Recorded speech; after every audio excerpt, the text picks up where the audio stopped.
सभी को praise the Lord, जय मसीह की। परमेश्वर को धन्यवाद देते हैं कि उन्होंने फिर से एक और नया अवसर दिया, मुझे आशीष दी और ये मौका को दिया कि मैं आप लोग के सामने एक नया टॉपिक को लेके आ पाऊँ, आप लोग के साथ बात कर पाऊँ और शेयर कर पाऊँ। आज का जो टॉपिक है जिसको हम लोग पढ़ेंगे और समझेंगे और अपने जीवन में अप्लाई करेंगे, अपने जीवन में वैसा बिहेवियर, वैसा चीज़ हम लोग जीवन में लाएंगे जिससे हम लोग का जीवन सुधर पाए और भी खुशियों से भर जाए। आज का टॉपिक ऐसा है, वो बहुत इम्पोर्टेंट है हमारे जीवन के लिए, और वो ऐसा है कि प्यार और क्षमा, ये दो चीज़ हमारे जीवन में होना, रहना बहुत ही इम्पोर्टेंट है। अगर ये दो चीज़ हमारे जीवन में होगा तो नो डाउट हम लोग सही पथ पर चलेंगे और शैतान भी हम लोग को सही रास्ते पे चलने से नहीं रोक सकेगा। अगर ये दो चीज़ हमारे जीवन में होगा तो ना झूठ झमेला हमारे जीवन में, ना कोई प्रॉब्लम्स आ सकेगी। तो क्षमा, अगर क्षमा के बारे में हम लोग पढ़ते हैं बाइबल में तो बहुत सी बातें लिखी हैं और दो तरह का क्षमा हम लोग बाइबल में देख सकते हैं। पहला क्षमा ये है, हम लोग के लिए बोला जाता है कि अगर हम लोग कोई पाप कर रहे हैं, गलती कर रहे हैं, अगर सच्चे मन से, विश्वास से परमेश्वर के सामने हम लोग अपनी गलतियों को एक्सेप्ट करेंगे तो वो हम लोग के पापों को क्षमा करेगा, हम लोग को आशीष देगा, पापों को क्षमा को करेगा और पापों को हमारे जीवन से वो दूर कर देगा। सेकंड ये है कि हम लोग को भी दूसरों के साथ प्रेम से रहना चाहिए और दूसरों को भी गलतियों को क्षमा करना चाहिए।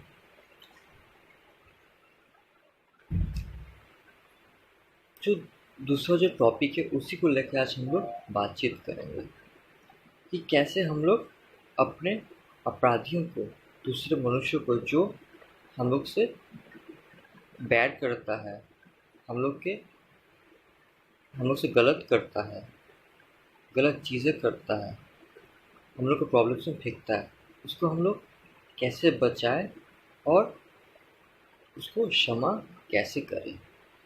तो हम लोग खोलेंगे लूका उसका 17 अध्याय 3 और 4 पद बाइबल में, नया नियम में मिलेगा। लूका उसका 17 अध्याय 3 और 4 पद, वहाँ बाइबल और परमेश्वर की वचन ऐसा कहता है कि यदि तेरा भाई अपराध करे तो उसे समझा, और यदि पछताए तो उसे क्षमा कर।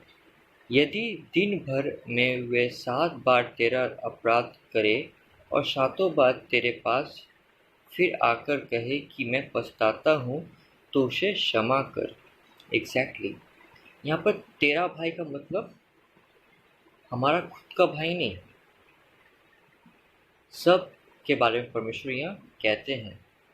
चाहे वो हम लोग का भाई क्यों ना हो, चाहे वो हम लोग का दोस्त क्यों ना हो, चाहे और कोई क्यों ना हो, कोई भी क्यों ना हो, जो हम लोग के जो गलत रास्ते पे चल रहा है या फिर जो गलत कर रहा है हमारे विरुद्ध या किसी के विरुद्ध भी, उसको हम लोग क्या करें, समझाए कि भाई या बहन तू ये गलत कर रही है या गलत कर रहा है, मत कर, ये पाप है,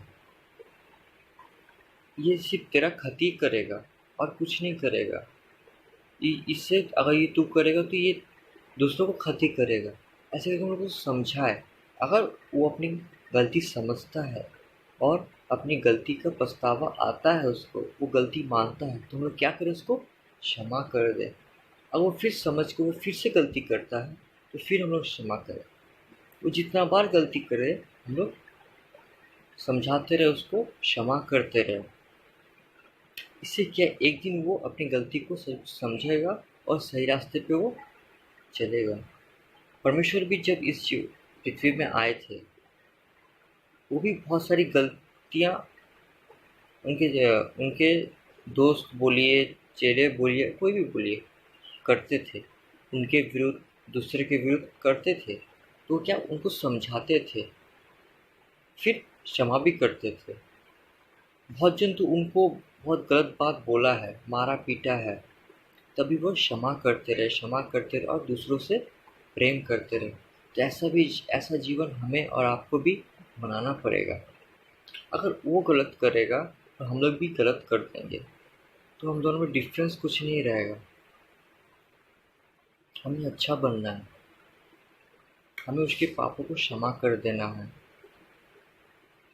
और अगर हम लोग उसके पापों को क्षमा करेंगे तो क्या होगा, आइए देखते हैं। वो मिलता है मत्ती उसका 6 का 14-15 पद में।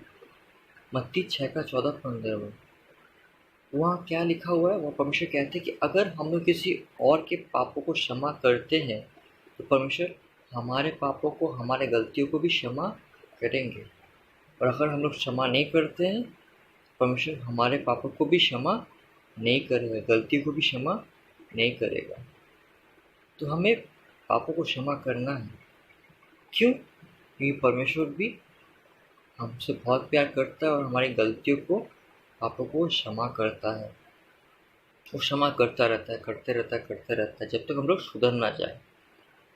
वो तो अपने जीवन में बहुत सारे जाने अनजाने में बहुत सारी गलतियाँ कर देते हैं, पाप कर देते हैं, लेकिन परमेश्वर इतना दयालु है, इतना प्रेमी है, वो हमें इतना प्यार करता है कि वो हमारी गलतियों को, पापों को क्षमा कर देता है। तो ऐसे हमें और आपको भी बनना पड़ेगा। और आगे और देखेंगे वहाँ क्या लिखा हुआ है, कोलोसियों उसका 3 का 14-15 पद में वहाँ क्या लिखा है, क्या कहते हैं परमेश्वर। कोलोसियों उसका 3 का 14 पद में वहाँ ऐसा लिखा है, यदि किसी को किसी पर दोष देने को कोई कारण हो तो एक दूसरे की सह लो और एक दूसरे के अपराध क्षमा करो, जैसे प्रभु ने तुम्हारे अपराध क्षमा किए वैसे तुम भी करो। और इन सब में सबके ऊपर प्रेम को जो सिद्धता है कटिबंध से बांध लो। मतलब अगर हम लोग की किसी से कुछ मिसअंडरस्टैंडिंग हो रही है, कोई दोष है, कोई गुस्सा है, तो क्या करें, उस इंसान के साथ हम लोग बैठ के बातचीत करें, समझाएं, मिसअंडरस्टैंडिंग्स को दूर करें। बैठ के बातचीत करने से क्या होता है, हर एक प्रॉब्लम को सोल्यूशन होता है, ये हम लोग को पता है। तो क्यों ना वो हम लोग अप्लाई करें, दूसरों के साथ बैठ के बातचीत करें, अपने प्रॉब्लम्स को शेयर करें। अगर कुछ गुस्सा है, कुछ मिसअंडरस्टैंडिंग से, तो हम लोग उससे मिलजुल के बातचीत करें। तो क्या होगा, वो समझेगा, हम लोग का भी जो मिसअंडरस्टैंडिंग है वो भी हम लोग समझेंगे और एक दूसरे के पापों को हम लोग क्षमा भी कर देंगे। और फिर से जो प्यार का रिलेशन हम लोग के बीच में था वो फिर से हम लोग एक रख पाएंगे, वो टूटेगा नहीं। कोई भी गलत, कोई भी कड़वाहट दोनों के दिल में नहीं आएगा। वैसे 14 पद में लिखा है कि इन सब के ऊपर प्रेम की जो सिद्धता है कटिबंध से बांध लो। जो प्यार का रिलेशन था उसको हम लोग ख़राब ना करें, उसको मजबूत करें और भी, और बांध के रखें। आगे की ओर देखते हम लोग, मत्ती उसका 5 का 44 में वहाँ क्या कहते हैं परमेश्वर कहते हैं कि अपने बैरियों से प्रेम रखो और जो तुम्हें सताते हैं उनके लिए प्रार्थना करो। बैरियों मतलब जो हम लोग के लिए दिन रात हम लोग का गलत करने के लिए सोचते हैं, कैसे उसके सक्सेस को हम लोग डाउन करें, कैसे उसके जीवन में प्रॉब्लम्स लाएं, उसको प्रॉब्लम में डाल दें। जो हर वक्त हम लोग के लिए गलत सोचते हैं उनके लिए परमेश्वर क्या कहते हैं, उनसे तुम प्रेम रखो, उन्हें समझाओ, और जो तुम्हें सताते हैं उनके लिए तुम प्रार्थना करो। तो परमेश्वर प्रार्थना करने बोल रहे हैं, तो हम लोग को प्रार्थना करना है उस इंसान के लिए, उसके बिहेवियर के लिए, ताकि वो जो कर रहा है वो गलत रास्ते पे चल रहा है, ये तो पता है हमें और आपको। तो उस गलत रास्ते से उसको हटाने के लिए, उसको सही मार्ग पे लाने के लिए प्रार्थना करना है परमेश्वर से। एक ना एक दिन वो जरूर सुधरेगा और सही रास्ते पे चलेगा, उसे अपनी गलती का एहसास होगा। क्योंकि परमेश्वर कहते हैं कि तुम विश्वास से प्रार्थना में जो भी मांगोगे मैं उसके लिए करूँगा। तो आइए ना, हमारे जीवन में तो प्रॉब्लम्स बहुत आती रहती हैं, और आजकल तो ऐसा प्रॉब्लम्स बहुत है कि आजकल हर एक इंसान किसी का सक्सेस देख नहीं पाता है। उसे जलन होता है, उसके जीवन में नेगेटिव थिंकिंग आता है, कड़वाहट आता है। हर एक ऐसा प्रॉब्लम से हम लोग को, हर एक प्रत्येक इंसान को जूझना पड़ता है, इस प्रॉब्लम से जाना पड़ता है। तो यही सल्यूशन है, हम लोग उसके लिए प्रार्थना करें, तो वो जो गलत करे उसको समझाएं, उसको सही मार्ग पे लाएं। अगर वो नहीं समझता तो उसको क्षमा कर दे, उसको क्षमा करें। हम लोग भी कहीं उसकी तरह बन जाके उसके जीवन में भी कोई पाप ना लेके आ जाए, उससे रिवेंज ना ले, उसके साथ में कोई गलत ना करे। हम लोग को नर्म बनना है, हम लोग को अच्छा बनना है, और हमें क्षमा करना है, जैसे हमारे स्वर्गीय पिता थे, वो तो हमारे हर गलतियों को क्षमा करते हैं, माफ़ कर देते हैं। वो भी जब इस पृथ्वी में थे वो भी प्रार्थना करते थे अपने सताने वालों के लिए। वो भी तो क्रूस से चिल्ला के अपने पिता से प्रार्थना की थी, पिता इनकी क्षमा करिए, नहीं जानते क्या कर रहे हैं। उसके बाद क्या हुआ था?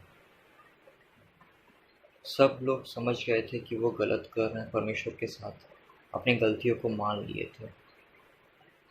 तो आइए हम लोग भी प्रार्थना करते हैं विश्वास से परमेश्वर के सामने, उस इंसान लोग के लिए, उनकी गलतियों के लिए हम क्षमा करते हैं, गुस्सा नहीं करते हैं। हम लोग एक प्यार का रिलेशन बना के रखते हैं, मिसअंडरस्टैंडिंग्स को दूर करते हैं, नेगेटिव थिंकिंग नहीं लाते हैं। एक और पद देखेंगे, ये बहुत ही इम्पोर्टेंट पद है, रोमियो उसका 12 अध्याय 19 से 21।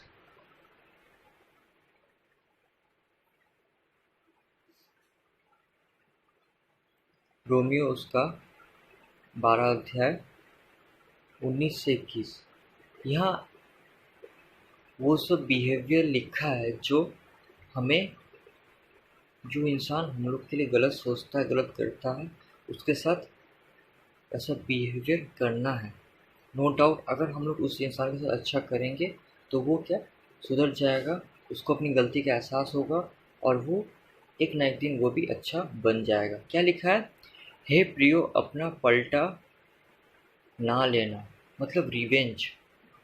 अगर कोई हम लोग साथ गलत कर रहा है तो हम लोग उसके साथ गलत करके उसके रिवेंज ना लें। रिवेंज लेंगे तो उसके और मेरे बीच डिफरेंस क्या रहेगा? हम लोग अच्छे मनुष्य हैं, हमारा जीवन अच्छा है, हम लोग अपने जीवन को परमेश्वर में लेके चलते हैं। तो कैसे सिद्ध करना, कैसे प्रूफ करना है? इसके तरह कि हम लोग रिवेंज ना लें। और क्या कहते हैं?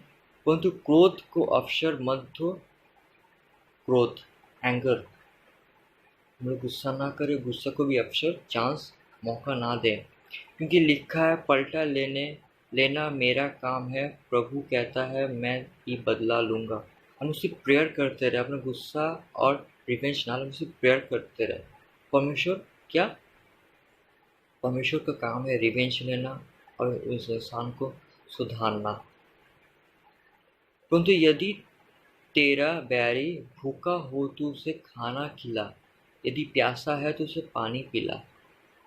अगर हमारा दुश्मन जिसे कहते हैं, वो जो इंसान हमारे जीवन में गलत करता है, अगर वो इंसान भूखा है, प्यासा है, किसी प्रॉब्लम में है, तो उसकी हम लोग क्या मदद करें? खाने को खाना दें, पीने के लिए पानी दें, प्रॉब्लम्स को सॉर्ट आउट करें। पैसा से भी मदद करें तो पैसे से मदद करें। अगर हम उसके साथ अच्छा व्यवहार करते रहेंगे, प्यार से बातें करते रहेंगे, प्यार का बिहेवियर करेंगे, तो भी क्या आस्ते आस्ते सुधरेगा। वो जानेगा हाँ ये इंसान अच्छा है, हम उसके साथ गलत कर रहे थे, उसके साथ गलत नहीं करना चाहिए। वो भी समझेगा, अपनी गलतियों को मानेगा, मान के वो अपने दिल को साफ कर देगा, अपना बिहेवियर ठीक कर देगा, और फिर कभी हम लोगों के साथ गलत नहीं करेगा, वो भी सुधर जाएगा। तो ऐसा बिहेवियर करना है उस इंसान के साथ, अगर सुधारना है तो, क्योंकि ऐसा करने से तू उसके सिर पर आग के अंगूरे को ढेर कर लेगा। मतलब उसके जीवन में उसके दिमाग में जो नेगेटिव थिंकिंग है, वो जो गुस्सा है हम लोग से, वो गुस्सा क्या कम जाएगा और उसका दिमाग को भी ठंडक पहुंचेगी। वो भी समझेगा कि हम गलत कर रहे हैं, वो अपनी गलती को समझेगा और सही रास्ते पे चलना सीखेगा, जानेगा। बुराई से ना हारो, परंतु भलाई से बुराई को जीत लो। मतलब अगर वो भी बुराई कर रहा है, हम भी बुराई करेंगे तो कोई डिफरेंस नहीं रहेगा। वो बुराई कर रहा है, हम भलाई करेंगे तो क्या हम लोग की भलाई से उसकी बुराई को हम लोग मार डालेंगे और भलाई की जीत होगी। एक छोटा सा कहानी मैं आप लोगों के सामने रखना चाहता हूँ। एक क्लास था स्कूल में जहाँ टीचर और बच्चों बैठे थे। टीचर पढ़ा रहा था बच्चों को। उसमें से एक लड़का था जिसको उसके पिता ने एक बहुत ही कीमती घड़ी गिफ्ट दी थी। तो वो टीचर से बोलता है कि मैं वॉशरूम जाना चाहता हूँ। तो टीचर बोलता है ठीक है जाओ। वो अपनी घड़ी को उसी टेबल पे जहाँ वो बैठा था रख के चला जाता है। कुछ देर बाद जब वो लौट के आता है, टेबल में उसको अपनी घड़ी नहीं दिखती है। वो पागलों की तरह हो जाता है क्योंकि वो घड़ी उसका पिता दिया था बहुत ही प्यार से। वो यहाँ वहाँ खोजता है, ढूंढता है, हर किसी से पूछता है लेकिन नहीं मिलता है। तब वो जाके अपने टीचर से बोलता है, टीचर मेरे पिता ने घड़ी दी थी, वो बहुत ही कीमती थी मेरे लिए। वो मैं टेबल में रख के वॉशरूम गया था लेकिन अब मुझे वो नहीं मिल रही है। तो टीचर बोलता है देखो तुम यहीं कहीं रख दिए होगे, भूल गए होगे, देखो। तो खोजने के बाद वो नहीं मिलता है, फिर वो आता है। तो टीचर बोलते हैं ठीक है, देखो तुम जब टॉयलेट गए थे, वॉशरूम गए थे, तुम तो यहाँ रख के गए थे। उसके बाद इस क्लासरूम से कोई भी बाहर या अंदर नहीं आया है, ना गया है। तो हो सकता है तुम्हारा घर इसी क्लासरूम में होगा। टीचर को बहुत सोचने के बाद टीचर एक डिसीजन लेता है। वो क्या करता है, प्रत्येक बच्चे को बोलता है कि एक लाइन में खड़े हो जाओ और प्रत्येक जन अपने आँखों में रुमाल बांध लो। तो प्रत्येक जन वैसे ही करता है, लाइन पे खड़े हो जाता है और रुमाल से अपनी आँखों को बंद कर लेता है। तो टीचर क्या करता है, प्रत्येक के पॉकेट को, हाथों को, बैगों को सर्च करता है और घड़ी को खोजता है। बहुत देर खोजने के बाद उसको एक जन के पास वो घड़ी मिल जाती है। फिर टीचर सबको बोलता है अपनी अपनी आंखें खोल लो। तो जिसके पास वो घड़ी मिली थी वो तो बहुत डर गया था। उसका सेल्फ रिस्पेक्ट का भी बात था क्लास में। सब उसके दोस्त जान जाते कि यही चोर है। तो उसका एक लेवल गिर जाता नीचे सबके सामने। वो डरा हुआ था। टीचर ने क्या किया, वो घड़ी उस बच्चे को लौटा दी जिसका था। वो बहुत खुश हो गया। लेकिन टीचर ने एक बार भी किसी को भी नहीं बताया कि वो इंसान कौन था जिसने चोरी किया था। किसी के सामने उसका नाम नहीं बताया और ना उस बच्चे को भी जाके बोला कि तुमने घड़ी को चोरी किया, इसे डांटा, पनिशमेंट नहीं किया। तो ऐसे करके दिन बीतता गया और वो लोग सब पास आउट होके निकल गए। फिर लोग कॉलेज में गए, फिर आगे करते करते वो लोग ऐसे अपने जीवन में बढ़ गए।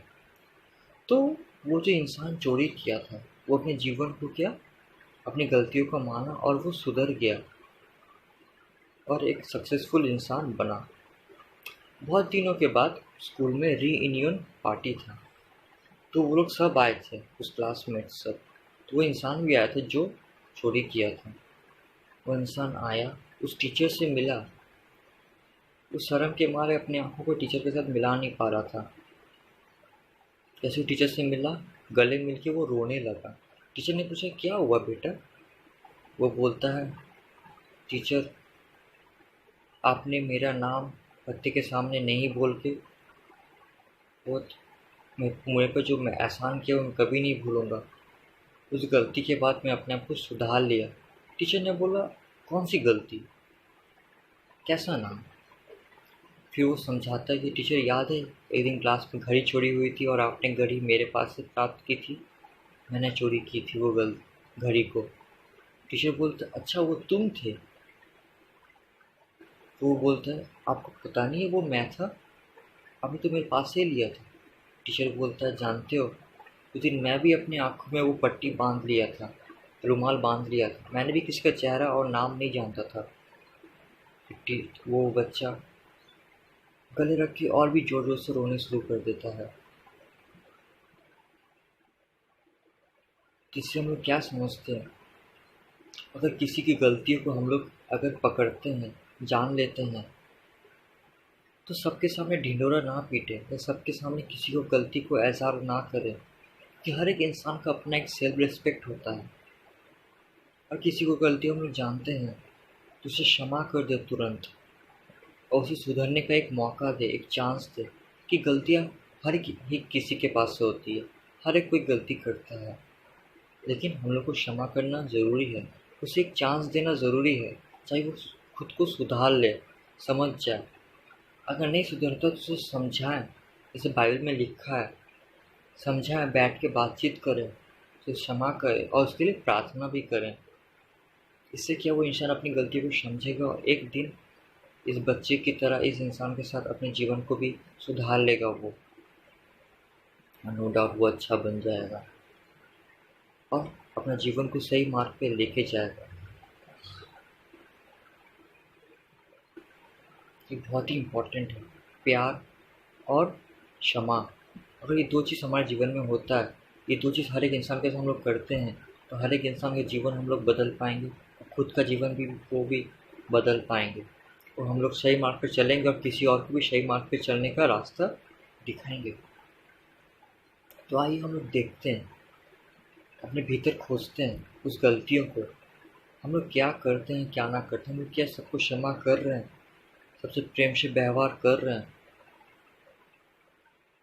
खुद को जांचने का ये आज करेक्ट टाइम है, हम लोग किस मार्ग पे चल रहे हैं, बहुत ही इम्पोर्टेंट है। सोचते हैं हम लोग और समझते हैं,